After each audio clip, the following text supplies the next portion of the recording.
Hello folks, it's Sunday morning, it's 9:15, still a little bit dark.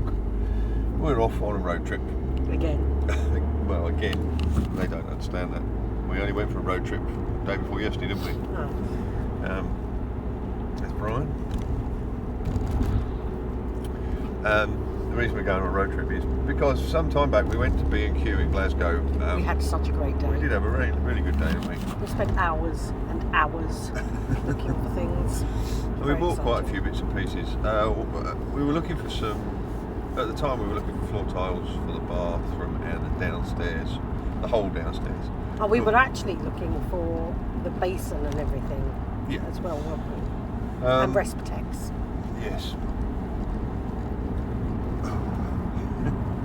And we eventually found some floor tiles in sort of clearance area. There was only 5 metres of them, and that's all we needed for the upstairs bathroom. That was months ago, and then yesterday I started laying them out on the floor just to see how I wanted to bond them, etc. And then realised they weren't actually floor tiles at all, they were wall tiles. So that was a bit of a mistake. So we're heading off to B&Q again today, and we thought it might be nice just to show you the kind of countryside we have to drive through to get to B&Q. Most people, I mean, when we lived down south, B&Q was 10 minutes away, something like that. Before they moved the shop, it was only 5 minutes away. Anyway, it's now an hour and a quarter away where we go. We have to go to Paisley, just outside Glasgow. So I thought we'll just do our journey and just film the odd bit here and there and show you the kind of place we live and what a trip to the shops looks like. Alright, so enjoy.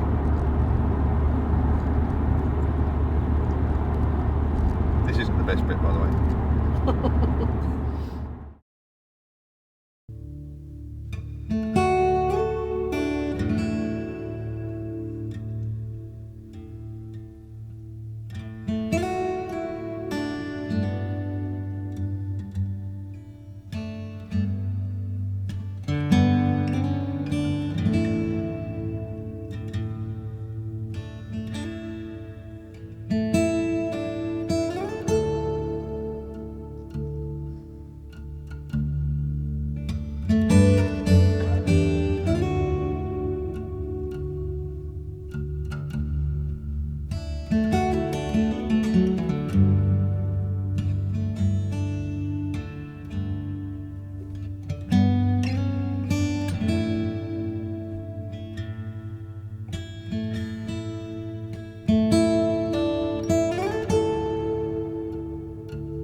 Well, there you go, folks. That's a little view of what we see on a trip to B&Q.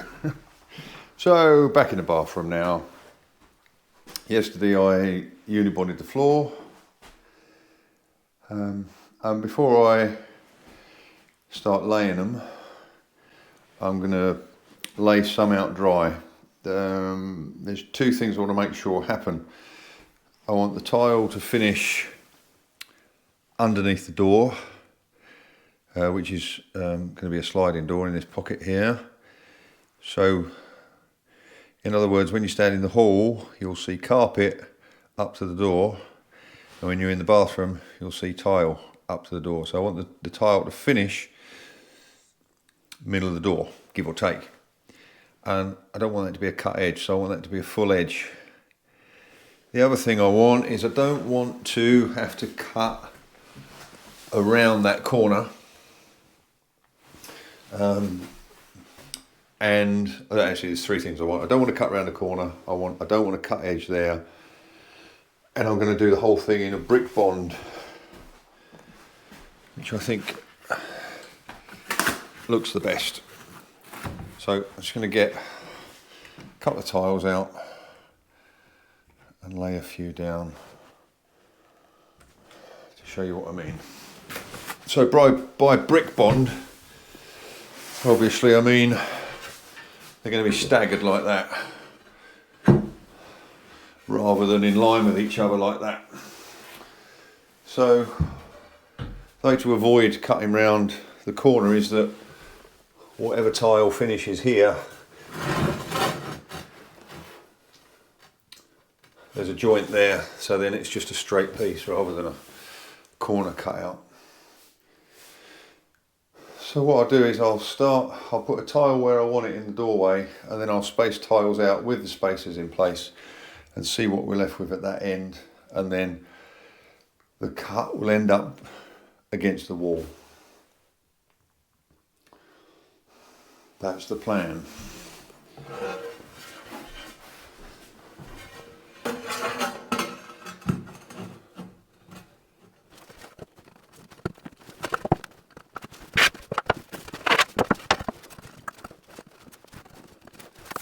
Right, so now I can see that's where my cut's going to be, which looks like hopefully I'm going to get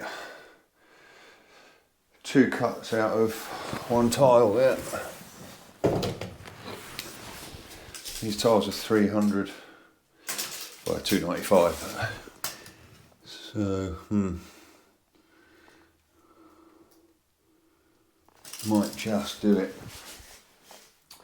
Might just nick them a little bit further up. Yeah, that'll be all right.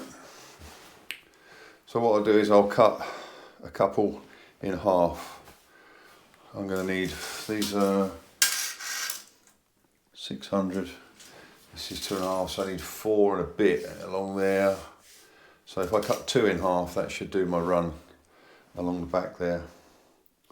And then all I've got to do is work out which tiles are going to end up staggered. I think that one's going to be back, that one's going to be forward, that one's going to be forward, and that end one's going to be forward. Yeah, that should work.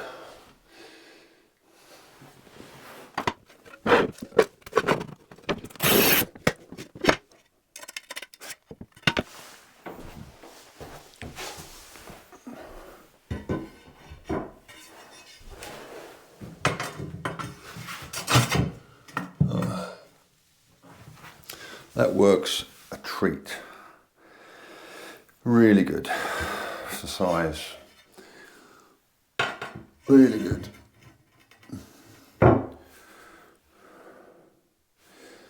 Yeah. So that one will go there. That one will go there.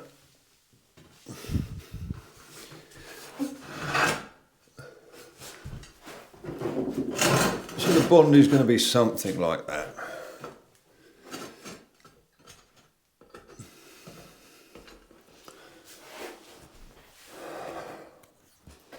And then anything that happens to the left of this, to your left, will be a cut against the wall, hidden mostly by the sink unit that's going to go there. So that's the layout. Start off with those half tiles, and then as I work my way back, that last tile in the doorway should work out to meet the line I want it to perfectly. So I'll take all these up now, and then get the, I've not done this before. I would normally have done this floor, because it's a wooden floor, it's chipboard floor on wooden rafters. It's considered, you know, it's not solid, it's a move, there's the possibility of movement. So normally I'd have either put plywood down or some of the tile backer board, but we were actually sent some stuff by a company called tilebacker.co.uk, and they've sent us a decoupling mat, which I've not used before, so I'm going to be putting that down, which kind of does what it says on the tin. It decouples the tiles from any movement in the floor. So that's going to be interesting to try that out for the first time. Really handy little company by the looks of things. They do all sorts of stuff, which I'm going to be featuring in various videos. We've got our skirting from them. We've got all the tile backer board that is going to create the shower, the decoupling mat, all our skirtings. They do lots of MDF products as well. So yeah, watch out for them as over the next few videos. We're going to be using quite a bit of their stuff. So that's nice. And that the decoupling mat is the first of their products I'm going to use. So it's going to be interesting to see how that turns out.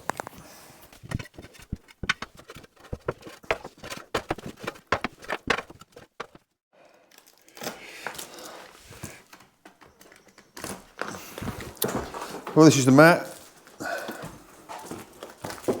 It's got a kind of a cloth, thin kind of cloth covering on the underside, and then it's a strange sort of stuff. There's a curious pattern in it.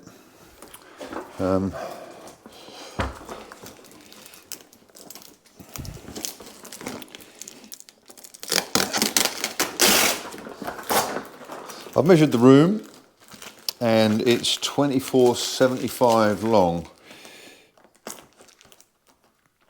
but you need to leave a 5 to 10 mil gap all around the outside edge to allow for any expansion.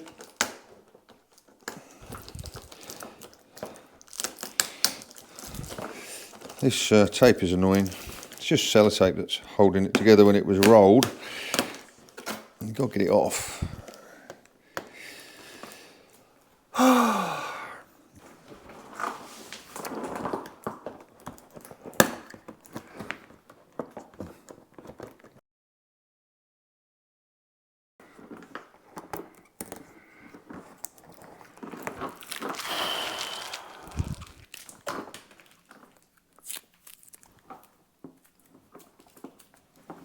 Well, there you go. That's the first thing I'd ask them to change.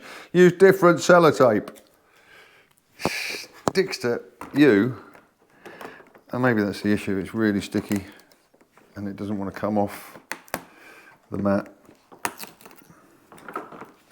I think that's it. Whew. So as I was saying, the room is 24.75. You've got to allow 5 to 10 mil. Now that doesn't look like that end is square.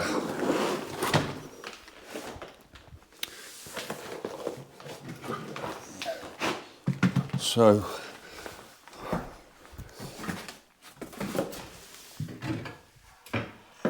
that needs a trim.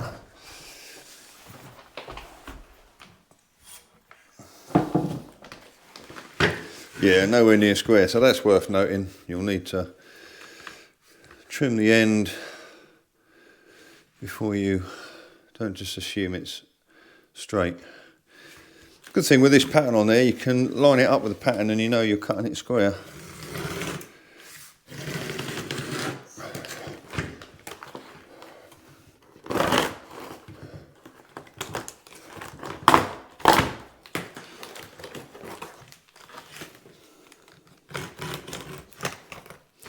Yeah, it takes a bit of cutting.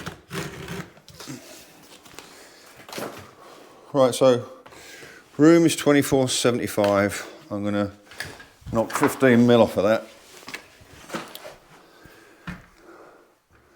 So we want 24.60.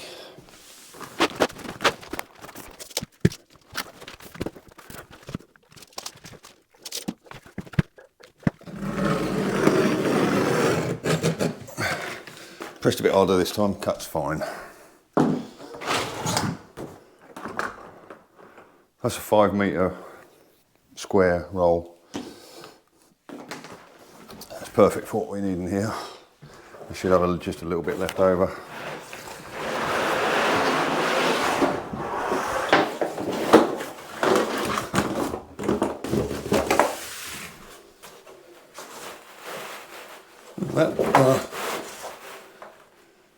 That cloth finish on the underside is quite grippy.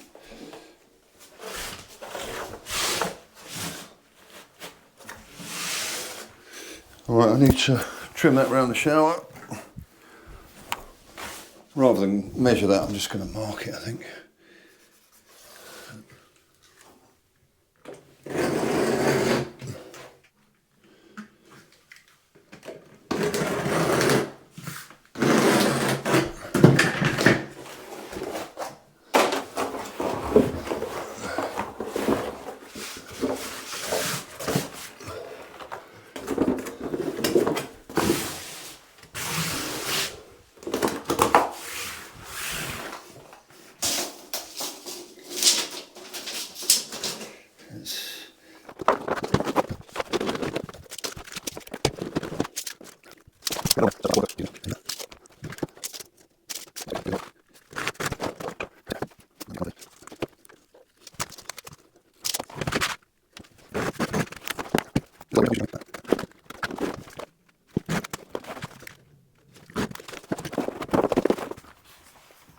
There we go, that's all ready to go down.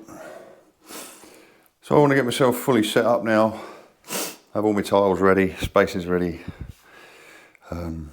because what happens now is you put a bed of tile adhesive on the floor, on the chipboard, then you lay the mat into that, flatten it out, get any air bubbles out of it, and then you tile on it immediately. So another layer of tile adhesive and start laying your tiles. So I've bought Rapid Set tile adhesive, which is in that bag down there, which sets in 3 hours. You can walk on the tiles after 3 hours, which is great, but more importantly, it's workable for half an hour. So you don't mix up any more than you can use in half an hour. I'm not going to get that whole thing laid in half an hour, so I will knock up a batch and get the decoupling mat down first, and then I'll start tiling after that, probably in 2 batches, I would imagine.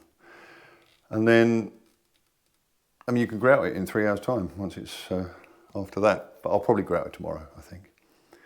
So that's that. So I'm just going to go get myself all set up. Might have a cup of tea, and then we'll be on that until it's finished.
Hello folks, well there you go.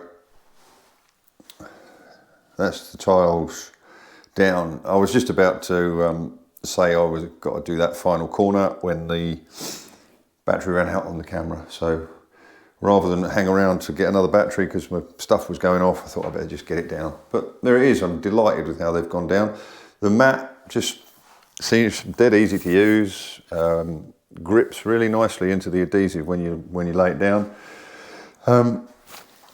And we'll see how that works, I guess, over time. I mean, the idea is that you don't have to worry about any movement in the floor now. And if you want to know more about that, there's a link in the description to the company that sell it, tilebackerboard.com. Sorry, tilebackerboard.co.uk. Don't get that wrong. And you'll notice that I am illuminating this scene with my LED work light, and there's no flicker. Some of you have noticed in a few recent videos that it's been a lot of flickering on the screen, and it's been driving me bananas, to be honest. It's this work light that I've got. It's an LED, and every time I use it, I mean, in fact, it stopped me filming some stuff because it's just so annoying on the screen. But some very clever guy, I'm assuming it's a guy, Cause Snyders, or Schneiders, not quite sure how to pronounce it, sent me a comment on the channel and said that I needed to change the setting on my camera to 50 hertz. And so I went into the settings on the camera, and sure enough, there's an anti-flicker setting on the GoPro. Set it to 50 hertz, no more flicker.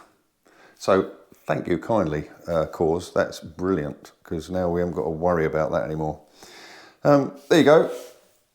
I'll get this grouted tomorrow and see how it looks. And there you go. Blink of an eye, it's the next day. I've just took all the spacers out. Just going to knock up a bit of grout and get on with getting this finished.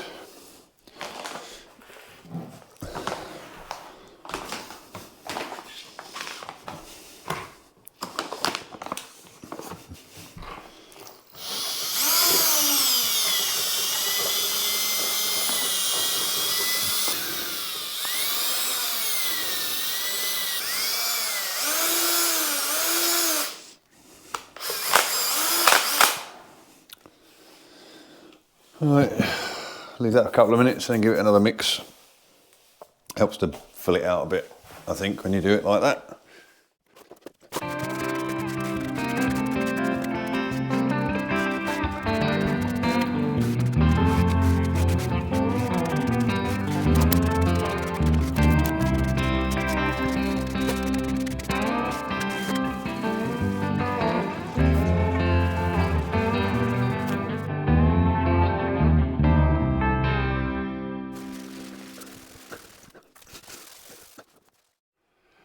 Well folks, another day, and just going in to check the floor, which I spent a fair bit of time washing and polishing last night. It's not a glossy floor, so it's not going to polish as such, but you know what I mean. Just get all the grout marks off.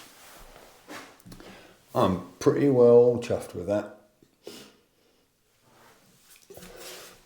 Particularly pleased how neat it is. along the shower tray edge.